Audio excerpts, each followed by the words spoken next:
Bonjour à tous et bienvenue dans le grand JT de l'éducation. Tout de suite, le sommaire. La première ministre Elisabeth Borne a dévoilé hier le grand plan de lutte contre le harcèlement.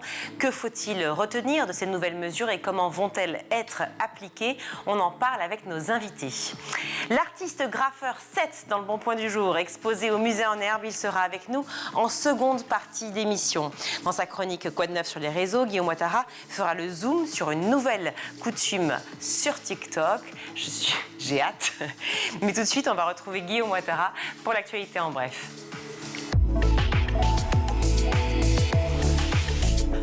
Guillaume, bonjour. Bonjour Virginie, bonjour à tous.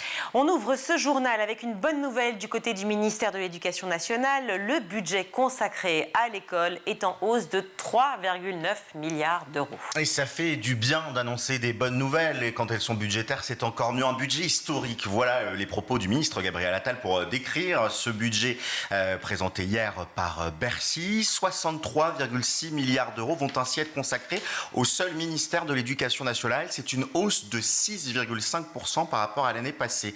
Depuis la première élection d'Emmanuel Macron, le budget de mon ministère a cru entre 2017 et 2024 de 29%.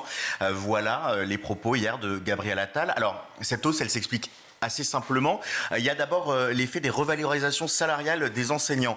Deux hausses, 1,9 milliard d'euros sans condition par rapport donc à l'augmentation de salaire des enseignants et 1 milliard d'euros pour les signataires du pacte enseignant. Il y a des mauvaises nouvelles quand même à la lecture de ce budget. 2500 postes d'enseignants vont être supprimés. Alors ça s'explique de deux manières. D'abord une baisse démographique, on va avoir moins d'élèves à la rentrée et puis les classes vont être plus chargées. À noter également, et on en parle souvent donc ça fait plaisir, 4800 AESH supplémentaires vont être recrutés et ça c'est une demande qu'elles ont et qu'ils ont depuis plusieurs années. Vous savez, c'est les accompagnants pour les élèves en situation de handicap.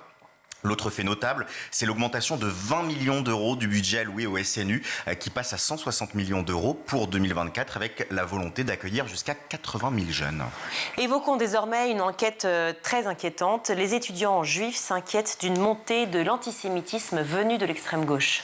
Oui, c'est en tout cas les résultats plus que troublants d'une enquête qui a été réalisée par l'IFOP pour l'Union des étudiants juifs de France. Les étudiants juifs interrogés expriment une préoccupation beaucoup plus marquée envers les actes et violences d'extrême gauche, pour 83% des sondés, que ceux provenant de l'extrême droite. Ils redoutent donc l'antisémitisme venu de l'extrême gauche. Ça n'est pas étonnant pour Frédéric Dabil, directeur général du pôle opinion de l'IFOP. Voilà ce qu'il explique. Cela confirme une rupture historique dans la perception de la menace que ressentent les Juifs de France. Avant, c'est de Jean-Marie Le Pen que venaient les inquiétudes. Aujourd'hui, c'est de Jean-Luc Mélenchon. Oui, on attend une réaction de l'extrême gauche. En Espagne, un élève de 14 ans a poignardé 5 personnes aujourd'hui. Oui, c'est un fait divers terrible qui s'est produit dans une école à Jerez de la Frontera en Andalousie. Un élève de 14 ans est venu avec 2 couteaux dans son établissement et il a poignardé 5 personnes, 3 enseignants et 2 élèves.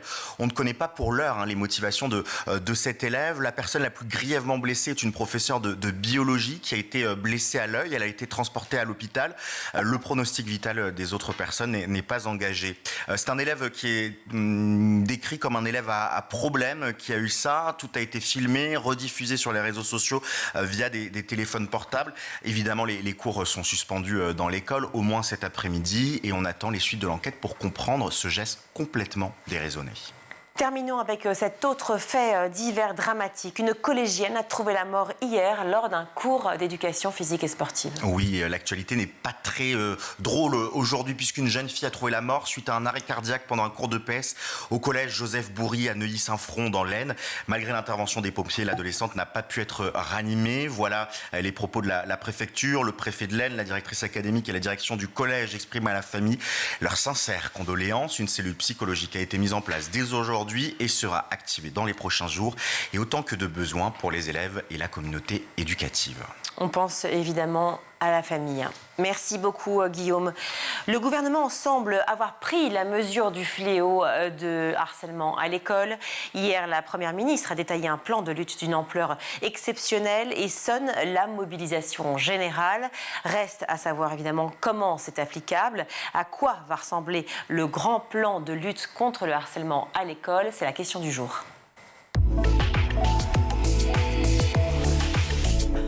Pour en parler, parler. Je suis ravie d'accueillir sur ce plateau Émilie Chandler. Bonjour. Bonjour. Merci d'être avec nous. Vous êtes députée, avocate et membre de la Commission des lois.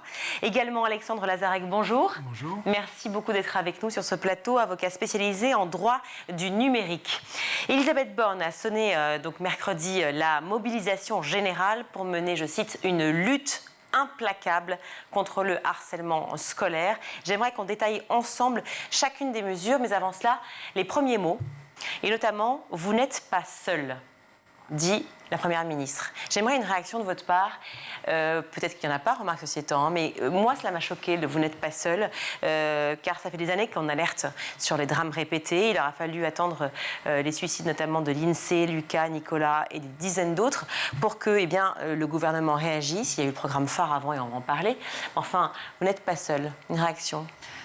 Émilie Chandler. Vous n'êtes pas seul parce que 23% des parents, entre la maternelle jusqu'au lycée, indiquent que leur enfant est victime de harcèlement sur une courte période ou une longue période, mais de manière générale 23%.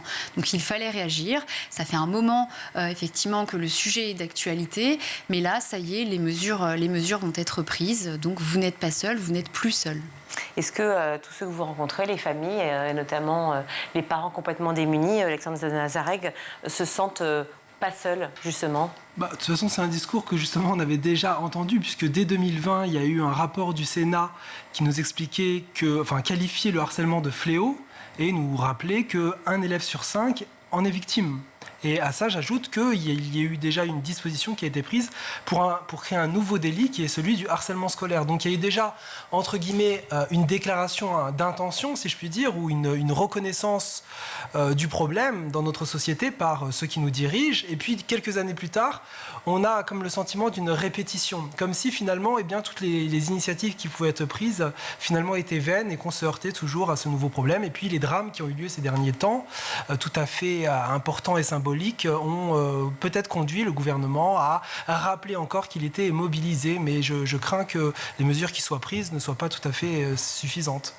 Quand on lit les lettres envoyées par le rectorat de Versailles aux familles et la réaction de Charline Avenel, la rectrice, l'ancienne rectrice de l'Académie de Versailles, les Français sont en droit de se sentir seuls ou non ? Alors, il y a les lettres et puis il y a toutes ces situations sur l'ensemble du territoire. J'ai envie de vous dire que ce qui compte, c'est que chaque enfant, à un moment, ne soit plus dans une situation de harcèlement. On parle des lettres à un moment où on a eu effectivement des drames, avec un focus médiatique sur ces drames. Et tant mieux si aujourd'hui, on a des mesures qui sont prises parce qu'il ne fallait plus attendre. Mais les lettres en tant que telles, elles ont existé. Je suis certaine qu'il n'y en aura plus, mais ce qui compte, c'est de l'action et sur l'ensemble du territoire et pas uniquement dans une académie ou une autre où on aurait l'impression que la prise en charge n'est pas la même d'un territoire à l'autre. Il y a une égalité des chances qui doit être donnée à tous nos jeunes et les mesures qui ont été annoncées s'annoncent pour tous les enfants. On va ensemble détailler ces mesures, ce plan interministériel de lutte contre le harcèlement scolaire. Mesure 1, la saisine systématique du procureur de la République en cas de signalement du harcèlement, notamment grâce à une plateforme dédiée entre l'éducation nationale et la justice. Est-ce que c'est une bonne idée de faire entrer la justice à l'école, selon vous, Émilie Chandler ? Moi, je pense que la justice permet de maintenir l'ordre dans une société. À partir du moment où il y a une situation de violence, parce qu'en fait, le harcèlement, c'est de la violence, d'une certaine manière, pourquoi on devrait limiter à l'école lorsque vous avez un jeune qui est victime de violences psychologiques, de harcèlement? Pourquoi ne pas finalement saisir le procureur lorsque les faits sont graves, avérés, il y a des victimes, il y a des auteurs. Moi, ça ne me choque pas qu'on fasse entrer la justice de la même manière que quand vous avez deux jeunes qui se battent dans la cour, il peut y avoir la commission d'une infraction constatée. Donc l'école ou à l'extérieur, du harcèlement qui peut être sanctionné doit l'être. Certains parlent d'état policier. Quelle est votre réaction, Alexandre Lazarek, cette première mesure? Je suis tout à fait d'accord avec Madame le député. J'estime que d'abord la justice, elle est dans la société, il n'y a pas des territoires ou des lieux dans lesquels elle doit être exclue. Et puis, on avait d'ores et déjà dit que le harcèlement était un délit. Donc à partir du moment où c'est un délit et qu'il est commis, eh bien seule la justice, justement, parce qu'elle permet un procès équitable, un débat contradictoire, des preuves, eh bien, peut s'en charger, de l'apprécier, le cas échéant, de condamner les auteurs et de reconnaître les victimes. Et à ça, j'ajoute que, effectivement, c'est une façon aussi de rappeler à chacun que le harcèlement, c'est pas quelque chose d'anecdotique, même si tout le monde a pu connaître ici et là, dans les cours d'école, des événements, mais le harcèlement, ça dégrade, on le sait aujourd'hui, la vie psychique, la vie personnelle des enfants, au point que certains, et passe au geste fatal, si je puis dire. Donc c'est quelque chose vraiment avec lequel qu'il faut prendre très au sérieux, et je me réjouis de cette politique pénale affirmée qui consiste à dire qu'à partir du moment où un établissement constatera un fait de harcèlement, eh bien, il le dénoncera auprès du procureur de la République, qui mènera des investigations et, le cas échéant, pourra poursuivre l'auteur pénalement parlant, en respectant les règles adaptées aux mineurs, puisqu'il y a une justice dédiée pour les adolescents. Peut-on se réjouir du côté des directeurs d'établissement, d'ailleurs, du fait que la justice puisse entrer aussi à l'école, les décharger cette responsabilité de savoir ce qu'ils ont à faire à ce moment-là face à une situation de violence? Alors, se réjouir, je n'aime pas tellement ce terme-là, parce qu'on ne peut pas se réjouir de la nécessité de faire entrer la justice à l'école. C'est quand même quelque chose de grave, la justice. Hein. C'est quelque chose qui organise les rapports entre les hommes et les femmes dans notre société. C'est quelque chose de grave, qui a un rôle qui est un symbole. Moi, je trouve que le fait de permettre finalement aux enseignants, aux directeurs d'école d'être un peu déchargés de cette responsabilité, de devoir apprécier si est-ce que c'est du harcèlement peu grave ou du harcèlement grave, ou ils sont là, eux, pour transmettre de la pédagogie, ils ne sont pas là pour faire la police à l'école. Effectivement, ils encadrent les jeunes, ils les accompagnent, mais il y avait un besoin de la part du corps enseignant d'être accompagné, d'être soutenu. Donc moi, je pense que la situation va être très bien accueillie. Après, il faudra que les choses se mettent en place de manière la plus fluide pour ne pas non plus que les élèves qui vont à l'école pour apprendre des choses n'aient en tête que ça, que le fait de la justice. Et protéger aussi ceux qui voient et qui n'osent pas dire, car on parle peu de ceux-là, mais qui assistent aussi, et qui ça les touche psychologiquement, de voir effectivement des enfants harcelés et qui ne savent absolument pas comment réagir face à ce type de situation. Disons qu'en plus, cette initiative pourrait avoir pour vertu de faire prendre conscience à chacun, et notamment ce groupe de harceleurs, parce qu'on sait à quel point c'est un phénomène qui est en action par groupe, que chaque fait ne restera pas impuni, et ça ne dépendra même pas des institutions scolaires, des enseignants, justement, puisqu'on parlait des lettres, puisque automatiquement les proviseurs auront l'obligation de le signaler, donc le procureur aura l'obligation de mener des investigations, donc ça les dépasse en quelque sorte, et c'est une mesure qui peut-être sur le plan moins symbolique pourrait être tout à fait décisive pour freiner, entraver quelques initiatives de harcèlement. Exclure l'enfant harceleur de l'école, est-ce que c'est une solution aussi ou pas? Et est-ce que c'est une façon de gérer au mieux l'autre établissement qui va devoir donc récupérer, si je puis dire, j'ai pas le terme, en tout cas scolariser donc cet enfant harceleur? De qui ça va dépendre cette décision? Alors, ce qui est sûr, c'est qu'il y a une vraie question, c'est que fait-on du harceleur? Parce que ça, c'est un vrai débat, c'est le harceleur ne doit pas être laissé à la marge de tout ce dispositif. Parce qu'on le sait aussi, les harceleurs sont aussi, d'une certaine manière, dans une situation de vulnérabilité, de fragilité. Alors, bien sûr, ils sont dominants, ils sont violents, ils ont commis une infraction, un délit, c'est tout à fait clair. Mais c'est aussi contraignant ou douloureux d'être un parent de harcelé que de harceleur. Et donc, ces harceleurs, il faut aussi les accompagner, faire de la prévention, les éduquer, le cas échéant évidemment les réprimer de façon pédagogique parce que c'est le fait des mineurs. Et donc, si vous voulez, il est tout à fait clair que le cas échéant, s'il faut les exclure d'un établissement, il faut absolument ne pas les laisser à la marge comme s'ils avaient commis une infraction de laquelle ils ne pourraient pas se relever. Autre mesure, confisquer donc les téléphones et permettre d'exclure les élèves harceleurs des réseaux sociaux. Est-ce que l'État a les moyens d'exclure quelqu'un des réseaux sociaux, Émilie Chandler? Alors exclure des réseaux sociaux, c'est très difficile parce que entre les identités qui sont masquées, les noms qui sont pas les bons, c'est toujours très compliqué.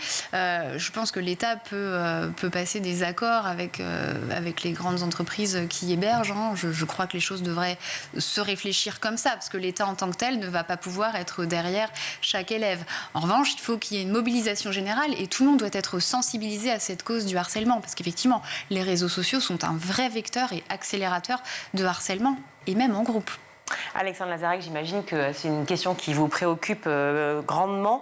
Est-ce possible alors d'exclure les réseaux sociaux? Possible, oui, sur le papier en tout cas, bien sûr. On peut considérer qu'un auteur qui est titulaire d'un compte sur un réseau social et qui ne respecte pas les conditions générales d'utilisation de ce réseau puisqu'il participe à des faits de harcèlement peut être exclu. On peut retirer son compte et le cas échéant, un juge aussi peut, apparemment c'est ce qui a été prévu, ce qui est prévu, peut prononcer ce bannissement des réseaux sociaux pour une période limitée. En appelant le président de Snapchat, d'Instagram ou d'un autre réseau, je ne sais pas lequel, TikTok, on va leur dire, s'il vous plaît, vous allez enlever un tel du réseau social? Oui, voilà, on va donner un nom. C'est envisageable, ça? Sur le papier, oui, encore une fois, mais on sait à quel point les adolescents sont tout à fait à l'aise pour ils vont utiliser créer un autre compte, et encore un autre compte, et encore un autre compte. Voilà, et puis passer outre ou passer à un autre compte, effectivement. Donc, il me semble là, en tout cas, autant on a parlé d'un certain nombre de dispositions qui me paraissaient tout à fait utiles, mais là, comment ne pas y voir une forme, je dirais, d'artifice, ou en tout cas de vacuité dans la capacité à être efficace, hein. Il me semble que là, il y a quelque chose qui est tout à fait limité, même si sur le plan juridique c'est possible. Et certains élèves qui vont juste regretter l'idée de confiscation plutôt que de la prise de conscience, vraiment une prise de conscience réelle de ce qu'est effectivement la dangerosité du harcèlement. Là vous parlez de la confiscation des téléphones portables. Alors là, c'est quelque chose qui se fait depuis toujours. C'est en procédure pénale, il est possible de confisquer l'objet qui a rendu possible la commission d'une infraction. Sauf que ce n'était pas dans le cadre de l'école, puisqu'il n'y avait pas encore la pénalité qui rentrait dans l'école, si? Dans toutes les infractions. Quelle que soit l'infraction, le juge peut, lorsque vous avez commis une infraction, et le délit de harcèlement était une infraction, et il a toujours été possible, pendant l'enquête comme après le jugement, de retirer à l'individu concerné l'objet par lequel il a commis cette infraction. Donc sauf là, ce n'était pas le cas. Dans la réalité, ça ne s'est pas fait. Ça aurait pu se faire, oui, ça se faisait, bien sûr. Le harceleur reconnu comme tel et condamné comme tel, il n'y a pas beaucoup de décisions qui sont prononcées comme ça. Vous pouvez voir son téléphone être retiré. On voit encore aujourd'hui le harceleur, enfin là ou les harceleurs de la jeune Lindsay qui continuent de poster des horreurs après son décès. Là, il n'y a pas de confiscation de téléphone portable, ni d'ailleurs de saisie par rapport aux comptes des réseaux sociaux. Après, on peut utiliser un autre portable. Donc ça aussi, c'est juste un outil parmi d'autres. Donc, effectivement, donc on voit bien que si vous voulez, la lutte contre le harcèlement est quelque chose de tout à fait important et c'est une question de santé publique et le gouvernement a l'obligation, bien entendu, de protéger notre jeunesse. On voit bien que les mesures qui sont prises en main, il y a un discours de mobilisation et il faut s'en réjouir. Il y a des mesures tout à fait utiles et puis il y a des mesures techniques, mais je crains que, en tant que praticien en tout cas, nous peinons à en voir une réelle efficacité. Mais il faut continuer à rester mobilisé sur ce terrain. Alors oui, pour rebondir, en fait, je pense que le débat, le débat sur le harcèlement, il faut l'intégrer aussi dans tout le débat qu'on va avoir dans les prochaines semaines avec ce texte sur la loi sur la sécurisation de l'espace numérique. Parce que si on regarde que par le prisme déformant du harcèlement, on se rend compte qu'effectivement, les outils, ça va être compliqué de voir comment on les met en place. Mais on a cette loi qui va arriver en parallèle pour essayer d'assainir un petit peu les situations et je pense que les outils vont pouvoir émerger dans le cadre de cette loi avec les textes d'application également, parce que c'est une cause de santé publique, comme vous venez de le dire. Et puis, il y a un autre élément, je ne sais pas si vous alliez l'évoquer, qui a été proposé, c'est des cours d'empathie. Bien sûr qu'on y arrive, mais je ne moque pas ces cours qui me paraissent tout à fait, qui pourraient être tout à fait utiles. D'ailleurs, ils ont donné des résultats tout à fait importants dans les pays du Nord. Oui, notamment au Danemark. Et j'ajoute à ça que tout simplement, apprendre, le vivre ensemble, faire de la pédagogie, de l'éducation, là, est une règle tout à fait importante qui pourrait aussi résoudre résoudre pas mal de problèmes, indépendamment des mesures coercitives. C'est-à-dire qu'il s'agit de parler de santé mentale. On a parlé du ministère de la Justice qui va donc travailler de concours donc, avec le ministère de l'Éducation et aussi le ministère de la Santé finalement qui va devoir travailler sur cette problématique très grave qu'est le harcèlement. Aurélien Rousseau, le ministre de la Santé d'ailleurs, a rappelé la présence de plus de 70 000 secouristes en santé mentale formés et prêts à apporter une première aide. Donc ça veut dire que, est-ce que ce personnel supplémentaire va arriver dans les écoles et comment parce qu'on manque à la fois de personnel éducatif et on manque aussi de personnel infirmier ou qui sont en marge de la santé. Alors, encore une fois, c'est une grande cause de santé publique, donc je pense qu'il faut que tous les acteurs se mobilisent. Vous l'avez dit, le ministère de la Justice, le ministère de la Santé, il faut que tout le monde travaille ensemble. On a un numéro unique de signalement qui va être mis en place, le 3018. Donc ça permettra de signaler. Après, comment on fait pour accompagner les victimes de harcèlement, mais peut-être aussi les auteurs, parce que moi je pense qu'il faut aussi prendre en charge les auteurs et leur expliquer que non, c'est pas comme ça qu'il faut faire, on se comporte pas comme ça. Effectivement, il y a les cours d'empathie, mais je pense que l'accompagnement peut se faire à plusieurs étages et faire entrer le personnel soignant, si je puis dire, oui, ou le faire entrer, ou alors organiser des consultations à l'extérieur, parce que faire entrer, ça peut être aussi un petit peu stigmatisé, donc ça peut être un peu compliqué. Il faut voir comment tout ça va pouvoir s'organiser, mais en tout cas une mobilisation des soignants qui voient effectivement la santé mentale de nos jeunes se détériorer depuis la Covid. En fait, sur le papier, évidemment, toutes ces mesures paraissent fort intéressantes, mais c'est dans la pratique que l'on s'interroge.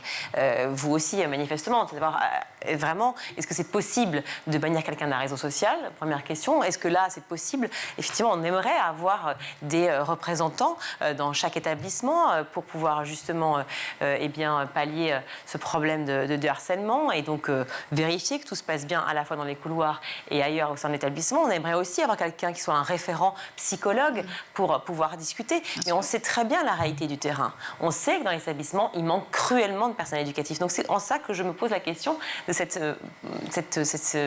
possibilité réelle. En tout cas, rien n'est pire que d'édicter une loi qui ne peut pas être appliquée. Parce que manque de moyens, ou inapplicable, ou techniquement, ou en termes d'impossibilité matérielle. Ça, c'est quelque chose de tout à fait curieux. Cette inflation législative qui consiste à multiplier les règles de loi, bien sûr pour rassurer l'opinion, pour manifester son intérêt pour telle ou telle problématique qui interroge dans notre société, alors même qu'on n'en a pas les moyens. Donc après, je ne sais pas du point de vue de l'exécutif comment les choses vont s'organiser quant à ce cours. Je remarque simplement qu'en effet, sur un certain nombre de plans techniques, on peut s'interroger sur la technicité, la capacité, l'efficacité, je dirais, des mesures et le fait d'avoir dans nos codes, dans nos textes, des lois qui ne sont pas appliquées me paraît quelque chose de tout à fait regrettable pour notre démocratie. Des cours d'empathie, quand les cours, par exemple, d'éducation physique et sportive ne sont pas totalement faits, puisqu'on a exigé, vous savez, 30 minutes par jour, et ce n'est pas toujours possible dans certains établissements, d'autres cours qui ont été retirés au profit des savoirs fondamentaux. Donc on se pose aussi la question de l'organisation des programmes scolaires, des classes et de ces fameux cours d'empathie. Est-ce que déjà on a un recul par rapport, alors je sais que ça a bien marché effectivement au Danemark, beaucoup en parlent, mais est-ce qu'on a le recul nécessaire pour savoir si cela fonctionne réellement sur les enfants? Alors on a l'exemple du Danemark qui est un très bon exemple, donc on peut espérer que ça va fonctionner de la même manière en France. Pour rebondir sur les moyens et comment on met tout ça en musique, parce que c'est ça la question. Je pense qu'on n'a plus le choix. On a eu des drames qui se sont succédés, on a des familles brisées, on a aussi les médias qui relaient les informations et qui entraînent une sensibilisation beaucoup plus forte. Et c'est ça aussi qui pousse à prendre des dispositions. Et moi, je suis persuadée que de toute façon, n'ayant plus le choix, les mesures concrètes vont être mises en place très rapidement. On ne veut plus de drames. On ne veut plus entendre qu'un jeune s'est suicidé parce qu'il était harcelé et parce que ça n'a pas été détecté. Bien sûr. Ça n'est plus possible. Au-delà, effectivement, de ce financement de toutes ces personnes qui vont arriver au sein des écoles, et tant mieux si c'est le cas, le plan prévoit également la formation de tous les acteurs de la communauté éducative d'ici la fin du quinquennat, donc c'est demain, à la lutte contre le harcèlement. Est-ce que ce n'était pas déjà une mesure qui était prévue dans le programme phare ? Alors c'est quelque chose, on ne peut pas dire que, que les éducateurs, en tout cas que le personnel éducatif découvre le harcèlement. Il y avait déjà des formations, il y a déjà des choses qui sont mises en place. C'est comme en matière de violence intrafamiliale, on ne découvre pas le sujet. Donc il y avait déjà des formations, là on va accentuer par l'intervention de l'Office des mineurs qui va avoir vocation à former tous les personnels pouvant intervenir dans cette chaîne finalement. Ça veut dire les colonies de vacances, ça veut dire aussi les professeurs de sport, c'est tout ce qu'il y a toutes autour. Les personnes qui potentiellement peuvent avoir à détecter une situation de harcèlement. Donc ça peut être à tous les niveaux et puis on n'a pas forcément besoin d'une formation de 3 mois sur le sujet. Je ne suis pas une spécialiste, mais il y a déjà quand même une sensibilisation très forte. Il faut accentuer ça, former les professionnels au dispositif également et puis il faut endiguer ce fléau. La sensibilisation, ce n'est pas la même chose qu'une formation parce que comprendre la situation, ça je crois que tout le monde l'a comprise, malheureusement, on est obligé de le comprendre et de le saisir, l'urgence de ce plan de lutte contre le harcèlement. Mais comment effectivement parler à un enfant harcelé ou à un enfant harceleur, comment détecter le harcèlement, c'est autre chose. J'aimerais votre avis, Alexandre Lazareg. Est-ce qu'on peut imaginer que cette formation soit suivie déjà par tous les acteurs ? Ça sera très compliqué parce que d'ailleurs on a entendu ces derniers jours, ces dernières semaines des témoignages importants d'enseignants qui expliquaient que depuis 20 ans d'exercice, jamais ils n'ont reçu la moindre formation ni sensibilisation à ce sujet. J'ajoute à ça qu'ils le disent tous, ils ont d'abord un travail qui est celui de transmettre des savoirs et ils n'ont pas rentré dans la vie extrascolaire, c'est-à-dire entre les cours, de ces questions de relations humaines entre les agents. C'est la raison pour laquelle d'ailleurs il a été dit que ce ne sera pas simplement les enseignants qui seront concernés, ce sera tous les acteurs de l'enseignement, parce qu'il y a aussi... Et ça, c'est sans doute quelque chose de tout à fait utile, parce que ce n'est pas certain que les enseignants soient le mieux en mesure de connaître même leurs propres élèves. Ils les connaissent, mais ils ont d'autres fonctions.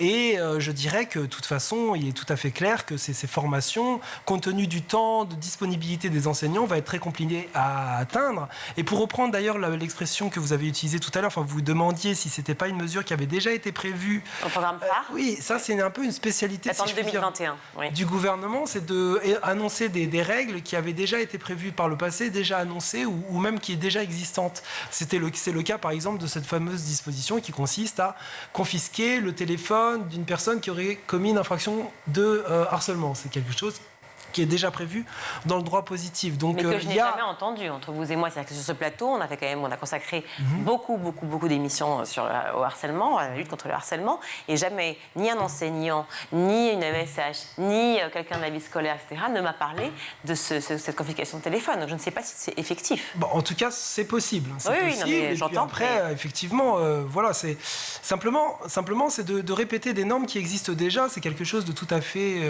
problématique au sens où il y a l'aspect un peu artifice communication pour rassurer. Mais comme l'a dit Madame le député, on est dans une situation d'urgence aujourd'hui. Donc il ne s'agit plus de faire mine d'agir. Il faut véritablement agir et s'en donner les moyens parce que véritablement, nos enfants, quelle que soit d'ailleurs leur situation, harcelés ou harceleurs, sont dans une grande souffrance. Il n'est pas normal que l'école soit un lieu de difficultés, de souffrance et de mal-être. Ce n'est pas acceptable dans notre société si nous voulons avoir une société éduquée et être compétitive dans l'économie internationale.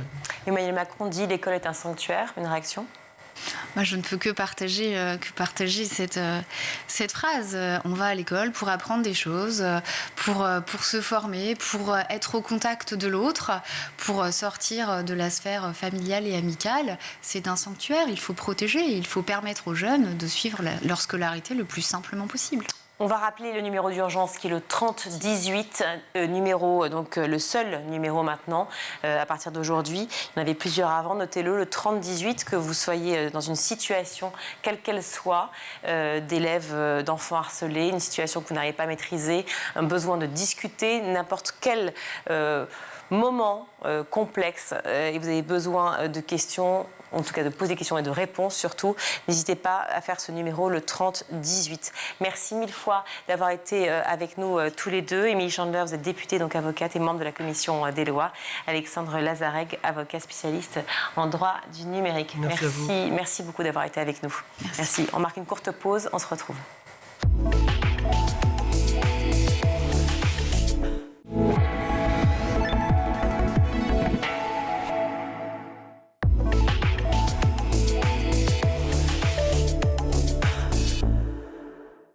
retour dans le grand JT de l'éducation, plongé dans l'univers de Sète avec l'exposition Sète se la joue au musée en herbe à Paris. C'est jusqu'au 31 décembre. L'endroit devient exceptionnellement le terrain de jeu géant de l'artiste. Des œuvres ont spécialement été créées pour l'occasion. Mais justement, on va avoir l'occasion d'en parler avec Sète. Bonjour. Bonjour. Merci d'être avec nous sur le plateau du grand JT. On est ravis de vous recevoir. Merci de m'inviter. Alors Sète, vous avez plusieurs facettes, entre autres peintre, reporter, éditeur, graffeur ou encore globe painter. Vous arrivez à vous sortir avec tout ça? J'ai plus trop de temps pour moi, mais oui, ça va, ça m'occupe bien. Alors cette exposition, parlons-en, donc Sète se la joue aux éditions donc Skira, ce petit livre qui est sorti il y a 2 jours. On est content de l'avoir. C'est le livre donc de l'exposition, le catalogue de l'exposition. On va retrouver donc on disait un terrain de jeu géant pour vous, puisque une grande partie de vos œuvres sont exposées. Pourquoi avoir choisi précisément le musée en herbe? Pour être en relation spécifique avec les enfants? Oui, je trouvais que c'était intéressant par rapport à les thématiques que je développe sur les murs, parce que moi, au départ, je peins sur les murs. Et puis, c'était le thème de l'enfance, c'était raconter un peu le monde tel que je le vois ou tel que je l'ai découvert au fur et à mesure de mes voyages, parce qu'il y a beaucoup de choses sur les voyages. Et puis, d'essayer de regarder un peu la vie et d'aborder les choses sur le thème du jeu. Donc, c'est pour ça que Sète se la joue, et tout est autour du jeu. Et le jeu, pourquoi? Parce qu'aussi vous avez eu envie peut-être d'amener différemment les plus jeunes à l'art par justement le biais du jeu. Oui, c'est une manière de parler à tout le monde, notamment aux plus jeunes. Et puis aussi, j'ai l'impression que le jeu, c'est une forme de résilience. C'est-à-dire que dans des endroits un peu compliqués où j'ai pu peindre, j'ai vu que le jeu était une manière de passer au-dessus un peu des problèmes, d'oublier ça et de voir la vie d'une manière un peu plus gaie. Et c'est ça un peu que j'ai montré avec les jeux des enfants que j'ai pu découvrir à Madagascar, où ils font leurs petits bateaux, où ils font des courses de bateaux, à Haïti avec les petites voitures en bidon. Enfin voilà.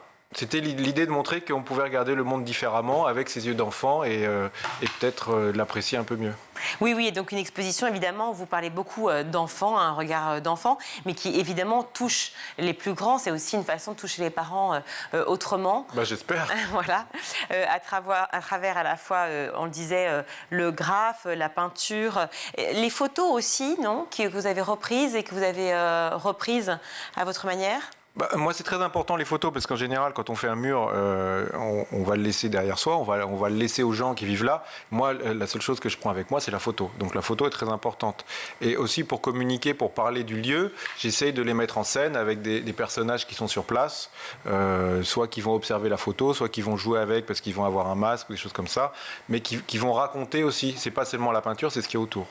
Vous parliez de Haïti, par exemple. Ouais. Voilà, donc cette image que je viens de montrer. Ces jeunes filles, par exemple, qui sont représentées ici, j'imagine qu'elles ont vu votre projet. Comment elles m'ont aidé même. Elles vous ont aidé? Ouais. Ah oui. Alors comment ça s'est passé? Elles étaient là, à m'observer, je voyais qu'elles s'embêtaient un peu, je leur ai dit venez m'aider. Et puis elles ont peint la chemise de la petite fille là. Il y avait des petits carreaux à faire, elles m'ont aidé pendant 1 heure à peindre. Ça c'était la bibliothèque. C'était une école un peu rurale dans une petite ville qui s'appelait Mirebalais. Ça c'était la bibliothèque, donc j'ai fait cette fille sur des livres, mais c'est un truc qu'on a improvisé sur place. Comment elles se voient quand elles regardent justement votre œuvre? Comment elles réagissent? Moi, j'espère qu'elles vont s'identifier. C'est pour ça qu'en général, je ne fais pas les visages. Comme ça, chaque petite fille peut dire c'est moi. Et puis, je les représente aussi avec leurs vêtements, avec un peu comme elles sont. C'est une manière pour moi de leur dire cette petite fille, c'est vous. Donc, grimpez sur des livres, lisez des livres. Et voilà, enfin, c'est le rôle de l'école et de la bibliothèque. Guillaume.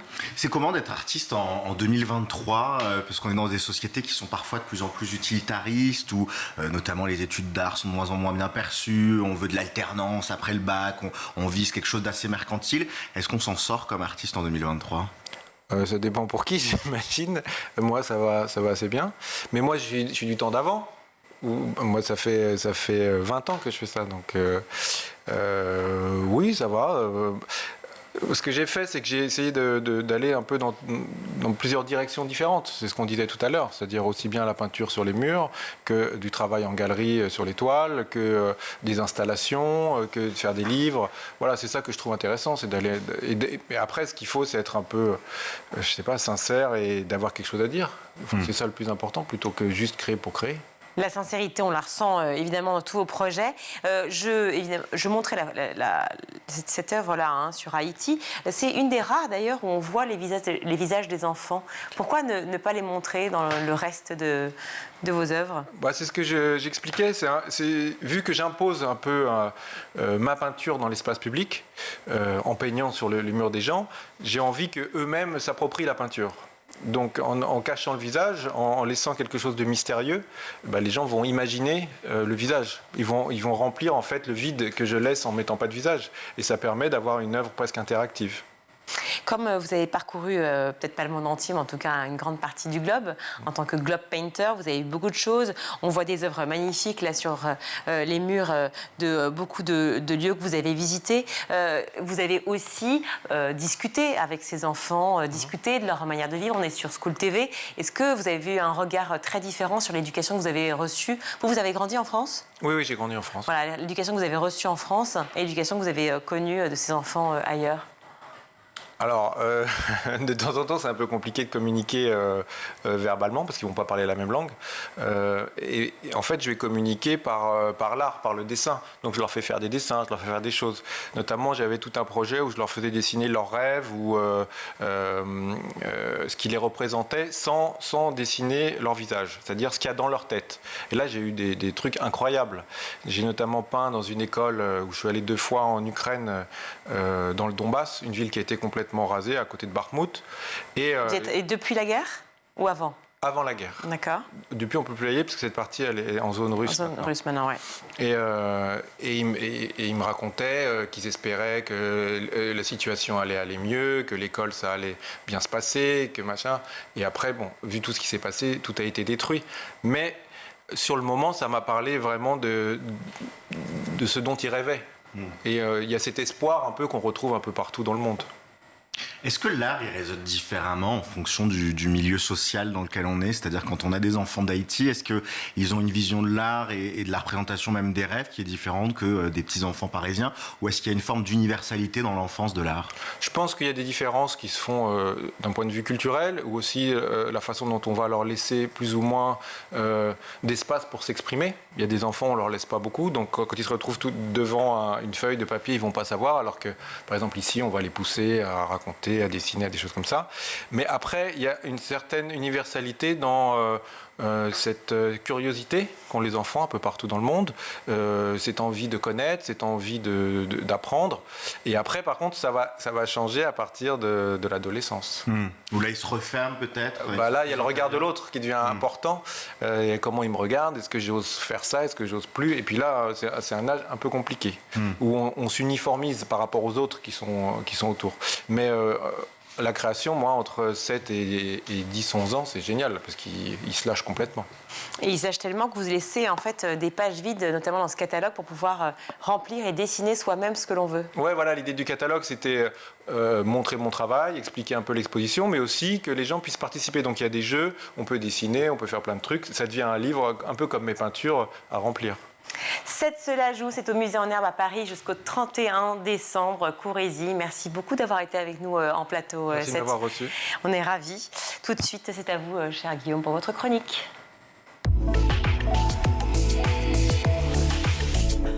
Pour votre chronique, Guillaume, vous avez décidé de nous faire découvrir une pépite, évidemment, sur TikTok. Eh bien oui, Virginie, c'est la rentrée, ça y est. Bon, ça fait 3 semaines que c'est la rentrée, mais c'est la première fois que je peux parler de TikTok, Kwakubé et compagnie.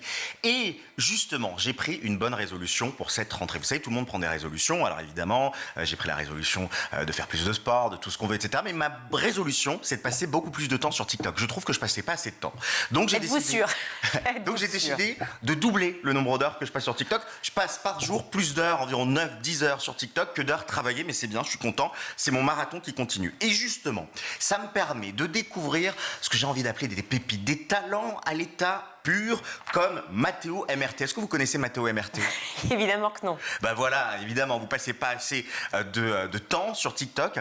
Matteo, il a un talent, c'est qu'il sait parfaitement imiter les profs, leurs gimmicks, leurs grimaces, leurs mimiques. Regardez par exemple ce qu'il fait pour la prof le vendredi soir. Vous savez, le vendredi soir, c'est comme nous, hein. On est fatigué, on est excédé, on a passé trop de temps à travailler, les profs ont passé trop de temps à engueuler les élèves. Regardez à quoi ça ressemble selon Matteo.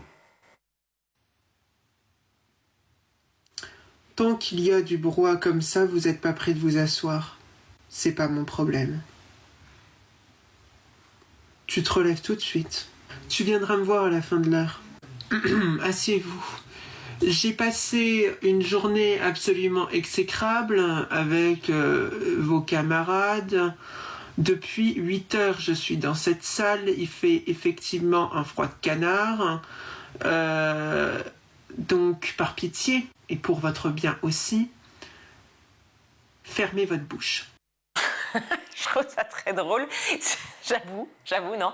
Et je reconnais certains profs. Eh ben oui. Mais je la trouve très sympathique. Enfin, lui, elle, en tout cas, le fameux Yel que je vois, je le trouve très sympathique. Et oui, petite tenue camailleux, les cheveux en vrac, les lunettes au bord des mains, c'est le prototype caricatural, même, très caricatural des profs. Mais c'est l'art qu'il a de caricaturer et de trouver surtout les gimmicks qui vont bien pour les profs. Autre exemple de vidéo de l'ami Matteo Amerté qui, moi, me fait mourir de rire, c'est, vous savez, dans tous les établissements scolaires, il y a forcément cet enseignant ou cette enseignante qui est là depuis trop longtemps, qui a vu passer tout le monde, des générations et des générations, et voilà à quoi ça ressemble quand il y a du chahut dans sa classe. S'il vous plaît, vous vous taisez. Vous vous taisez. Je peux vous garantir que vous n'avez tout sauf le droit de parler maintenant et aujourd'hui. J'ai corrigé vos copies, ils sont là, et c'est n'importe quoi. N'importe quoi. Vous les aurez à la fin du cours. À quel moment déciderez-vous un jour de travailler? À quel moment? On dirait vous un peu. Quand j'arrive en retard à la rédac, c'est exactement les mêmes réactions, Virginie. C'est pas vrai parce que j'arrive après vous. C'est vrai. Donc je peux même pas dire ça. Un dernier pour la route? Oui, alors à noter que cette vidéo-là, elle a dépassé le 1 million de vues. Hein. C'est un véritable phénomène. Je vous montre pas ça. C'est pas le petit sketch dans son coin. C'est vraiment un TikToker qui est en train de grapper. Il fait des vidéos tous les jours. Et effectivement, il s'intéresse aux profs de collège, de lycée, comme on vient le voir. Mais il est aussi passé aux profs de la fac. Et là aussi, il a compris comment ça marche. Rendu la filiation. Alors nous avions vu dans le grand 1. Est-ce que vous n'avez pas l'impression que vous nous dérangez? Effectivement, c'est de vous dont je parle. Qu'est-ce que j'ai dit en début d'année? Mon amphi n'est pas un moulin. C'est terrible en fait parce que le cours s'arrête, il ne se passe plus rien dans la salle, on perd un temps fou, tout ça pour se focaliser sur un élève, c'est affreux. Ah, moi j'enseigne à la fac, quand ils arrivent en retard, je les fais passer devant tout le monde et ils doivent expliquer les raisons du retard. Ça les calme. Mais vous n'aurez plus de métier, vous n'aurez plus aucun poste. Vraiment, mais je vais vous choyer ici, vous savez. Ouais, il faut. C'est une place de choix. Mais pas mal, hein, ça vous donne envie de vous lancer sur TikTok ou en tout cas de télécharger l'application? Pas du tout. Et ça me confirme dans l'idée qu'effectivement, une vidéo qui marche sur TikTok n'est pas forcément une vidéo de qualité. Désolée. Mais merci en tout cas, cher Guillaume. Moi qui voulais lui envoyer la chronique, je vais éviter. Tout de suite, on va retrouver Malika Ménard dans Souvenir d'écolier. Et cette semaine, son invitée est la Miss France 98, Sophie Thalmann. Quelle maman tu es, justement? Je pense que c'est maman à temps plein. Hein. Tu sais, maintenant, j'ai mis aussi ma carrière de côté par rapport à ça, parce qu'on se rend compte que avoir des enfants avec un grand écart comme ça demande beaucoup de... Il y a combien? Ma grande, elle a 18, après 15 et le dernier 6. Donc, tu vois, c'est marrant parce que là, l'année dernière, j'en déposais une au lycée, en collège et en primaire, enfin en maternelle. Tu faisais tout. Et je vois l'âge des parents où je me dis, bon, ok. Mais ouais, non, je suis vraiment maman. Je sais pas comment te dire. Je passe beaucoup de temps avec mes enfants, c'est ma priorité. Mais après, je sais être... je suis pas la maman non plus à leur donner raison sans arrêt. Ils sont pas nés avec une cuillère en argent dans la bouche, tu vois. On essaye d'être droit et de leur apprendre. Et ça se passe bien pour eux à l'école? Parce que quand tes deux parents sont connus, tu passes pas inaperçu. Ça a été très difficile pour ma fille, déjà dès le primaire, où les gens savaient forcément qui j'étais. Il y a eu beaucoup de jalousie. Charlie en a vraiment emmagasiné plein, toute petite déjà. Et tu vois, l'année dernière, quand elle est arrivée à l'internat en terminale, elle m'a dit « Je suis contente, maman, parce qu'on ne sait pas qui je suis. » C'est fou, hein. Elle avait déménagé? Oui, elle était scolarisée à lycée à Beauvais parce que par rapport à sa spécialité, si tu veux, autour de la maison, il n'y avait pas. Donc ça faisait déjà 2 ans qu'elle était...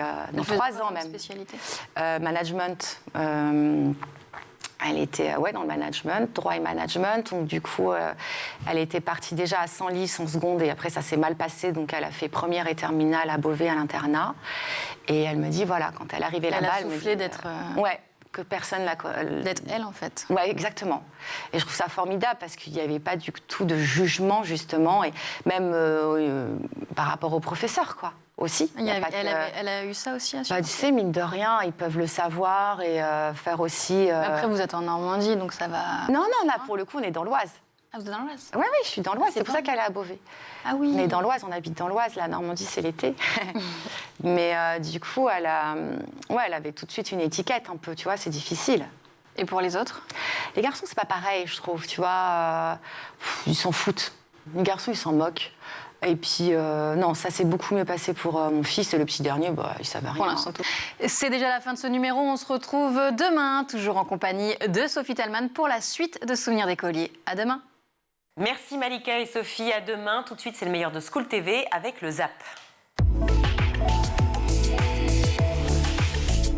Ce qui ne va pas, c'est que Laura Nsafou, qui est l'autrice de la phrase que je donnais en traduction, est une femme. Quand elle dit « qu'est-ce qui ne va pas avec moi », c'est à la fois c'est une femme et elle est noire. Et dans l'imaginaire, comme dans l'espace public, ça veut dire qu'elle est doublement invisible. Voilà, c'est ça. Effectivement, merci à Laura d'avoir accepté de faire la préface pour ce livre. Et c'est vrai que c'est une problématique qu'on a en commun, Laura, Dia et moi, quand on était enfant, de ne pas avoir eu de modèle, de ne pas pouvoir s'identifier dans les livres. Moi, je dessinais déjà beaucoup. Et c'est vrai que je dessinais toujours des personnages blancs. Quand je dessinais des princesses ou autres, c'était des femmes blondes aux cheveux longs, soyeux, comme je voyais dans les dessins animés ou les livres. Donc c'est vrai que se dire que quand on imagine une femme belle, princesse ou autre chose, on ne peut pas s'imaginer soi, c'est assez problématique et assez difficile, même si ce n'est pas toujours conscientisé. Mais c'est intégré. Oui, parce que vous ne disiez pas quand vous étiez toute petite. Oui, on ne se rend pas forcément compte qu'on n'est pas représenté. Mais la princesse, c'était... C'était pas moi. Voilà. Ouais. Est-ce que vous avez le sentiment que la parole aussi se libère concernant les émotions? Est-ce qu'on gère mieux ces émotions avec justement la pratique de la langue des signes, du langage des signes? Tout à fait. Tout à fait. Ça, c'est une chose qu'on a aperçue dès le départ. Parce que la langue des signes, justement, c'est pas que des signes avec les mains. Et le visage, notamment, est ultra important. Les mimiques, ce que l'on veut faire passer, ce que l'on veut faire ressentir, doit passer par le visage. Donc, les sentiments, les émotions doivent forcément transmettre. C'est obligatoire, sinon on n'a pas de compréhension. Et on l'a vu notamment avec des élèves, moi je l'ai vu avec des élèves de CM, qui, lors d'exposés ou à l'oral, en utilisant la langue des signes régulièrement, ont développé une capacité de communication et de faire passer des informations et des émotions beaucoup plus importantes qu'avant. Même des bons élèves. Vous permettez aussi aux enfants de se construire par l'expérimentation, c'est votre credo, c'est au cœur de votre pédagogie. Vous trouvez que c'est quelque chose qu'on ne fait pas assez aujourd'hui en France ? Oui, tout à fait. Personnellement, je pense sincèrement que des cours de travaux pratiques devraient être là dès le plus jeune âge, en fait. On devrait pouvoir comprendre, par exemple, des concepts comme l'électromagnétisme en réalisant des expériences. On pourrait comprendre la notion de chromatographie en faisant justement l'expérience que vous avez mise juste auparavant, des différentes tubes à essai avec différentes solutions diluées, etc., etc. Donc, ce sont des activités qui permettent justement à ces enfants de prendre conscience et surtout, c'est ce que je disais auparavant, c'est que ça remet un apprentissage actif qui est beaucoup plus efficace que l'apprentissage passif. Malheureusement, c'est vrai que l'éducation nationale, on tend vers cette, je dirais, vers cette nouvelle méthode.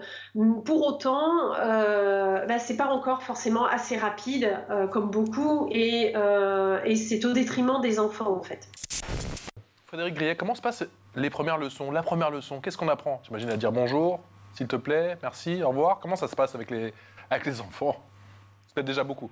Oui, les premiers signes, en fait, c'est vraiment les signes courants, donc celui qu'on va utiliser les plus souvent et qu'on réutilise encore. En effet, c'est le bonjour, le au revoir, le merci, le s'il te plaît, Alors, ça peut faire sourire, mais je veux aller faire pipi ou autre. Voilà, ça, on l'apprend aussi. Et c'est vrai que les enfants, c'est les premiers signes qu'ils réutilisent automatiquement. Même certains préfèrent utiliser ce signe-là que de demander en levant la main comme ils faisaient pour aller aux toilettes avant. Finalement, ça passe beaucoup mieux. Voilà. Et ensuite, ça passe aussi par des comptines, par la météo. Voilà. C'est les premières choses qu'on essaye de voir un petit peu les jours de la semaine. Et puis vraiment, la priorité, c'est ce qu'on appelle la dactylographie, donc les lettres. Puisque là, les élèves, notamment de CM, même s'ils ne connaissent pas le signe pour un mot, sont capables de les épeler, donc de se faire comprendre. D'où vient d'ailleurs cette idée de journée mondiale ? Eh bien, c'est une journée qui est décrétée par l'ONU pour sensibiliser l'opinion internationale au gâchis alimentaire, qui est colossal, observé dans le monde. Colossal. Colossal. Quel chiffre vous Ouais. imaginez en France ? Des millions, 10 millions de nourriture, 10 millions pardon, de tonnes, parce qu'on n'est pas en kilos, de nourriture qui sont jetées à la poubelle, Wow. ce qui représente environ tout de même 20% de la production française et 155 kilos de nourriture jetée par personne, par an. Donc c'est pas rien du tout. D'accord, tout ça jeté par nous. Alors jeté pas que par nous. En fait, il faut préciser qu'un tiers des pertes va se faire lors de la production, un autre tiers lors de la transformation et de la distribution, et le dernier tiers lors de la consommation. Voilà pour le ZAP, c'est la fin de cette édition. Merci à vous tous de nous suivre. Merci beaucoup Guillaume d'avoir été là. Merci. Vous savez que je vais pirater votre téléphone, je vais installer TikTok dessus. Hein. C'est déjà installé, sauf que je ne fais rien, je ne poste rien, j'avoue. Vous prenez ma place lundi, mardi, mercredi, donc vous aurez la chance d'être avec Guillaume Ouattara lundi, mardi et mercredi pour l'édition du Grand JT. Merci à toute l'équipe aujourd'hui. À la réalisation, c'est Romain Luc, au son, c'est Héloïse Merlin, au maquillage, c'est Emma Razin-Fadra-Lambeau et Emma Ferret et Laura Girard à la rédac. Très belle soirée à tous. Ciao.